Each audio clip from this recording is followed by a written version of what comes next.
আজ 26শে মে সোমবার। বিশেষ কারণে বেরোনো হয়েছিল বাড়ি থেকে, কিন্তু বৃষ্টির কারণে হঠাৎই আটকে পড়তে হলো ডাউনটাউন মলে।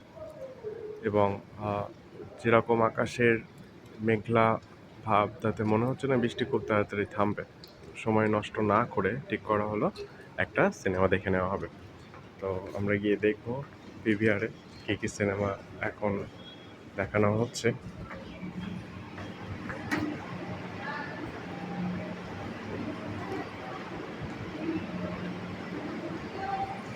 এটা পিভিআরের টিকিট কাউন্টার। এখান থেকে চাইলে ক্যাশ পেমেন্ট করেও টাকা টিকিট কেটে নেওয়া যায়, এবং যদি মনে হয় ফোন থেকে টিকিট কাটা হবে তাহলে তার জন্য এই কাউন্টারগুলো, এখান থেকে স্ক্যান করে টিকিট কেটে নেওয়া যায় এবং টিকিট ফোনেই চলে আসে। সেই টিকিট দেখিয়ে হলের মধ্যে এন্টার করতে হয়। আজকে ঠিক করা হচ্ছে টম ক্রুজের মিশন ইম্পসিবল দেখা হবে। টিকিট কাটার পর আমরা এখান দিয়ে সিনেমা হলে যাবো, কিন্তু 1:15 শো, তাই জন্য আমাদেরকে একটু অপেক্ষা করে নিতে হবে। কিছুক্ষণ পরে আমরা সিনেমা হলের মধ্যে ঢুকতে পারবো।